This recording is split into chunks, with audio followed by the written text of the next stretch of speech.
Markus, mäng jälle taaskord mängitud ja võrreldes siis Läti tulemusega seekord seis oluliselt parem.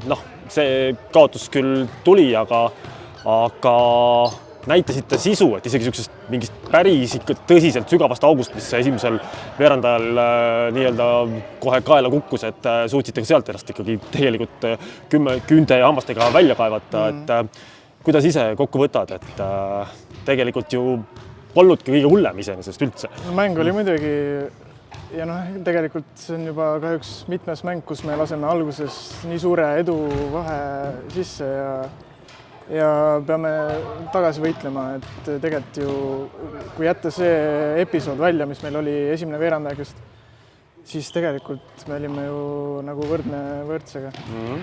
No just nimelt, et pausid tulles suutsite oma rünnaku ikka korralikult käima saada ja selle suure kaotusseisu asemel nagu põhimõtteliselt ka viigi tabloole tulla, mitte põhimõtteliselt, vaid tuli viik. Et meeskond näitas tegelikult, et kui asjad nagu kui korralikult võidelda, siis tegelikult see on nagu sisu, eks ju, et ma isegi ütleks, et kaitse oli võib-olla nagu peamine, et me reageerisime kiirelt, me olime valmis ja siis ongi palju lihtsam rünnakul ise ka minna.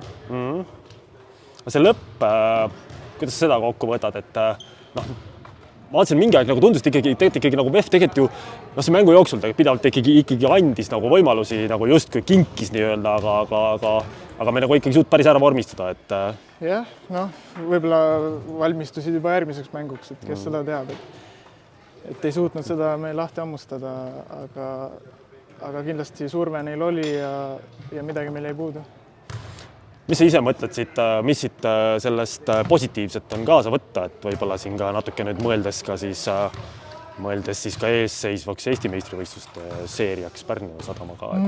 Jah, nagu oli mõlemast mängust näha, me suutsime neile survet avaldada kaitses, suutsime neid panna eksima ja tegelikult nad on ju väga hea kaliibriga meeskond, et kui me suudame seda teha VEF-i vastu, siis miks mitte veidi teiste vastu. Jah, siis Pärnu Sadama vastu, eks ju. Viimane küsimus, kuidas silm on? Ma mäletan, et sa said vist sealt eelmisest kohtumisest korraliku puraka silmanurka. Ma vaatan, et teip on peal ja silm on lahti. Terve mäng.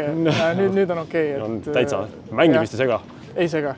Et saan iga hetk selle teibi ära võtta ja vaatab, mis seisus ta siis on. Värvid on endiselt maailm mustvalgeks ei ole läinud vahepeal? Kõik on sama. Lihtsalt särk on punane. Särk on punane ja kui loodus on mängime korvpalli. Väga hea. Seda rõõm kuulda. Kuule, aga suur tänu sulle ja ega midagi, hakkame aga valmistuma siis play-off seeriaks Pärnuga. Jah, paneme. Olgu. Aitäh.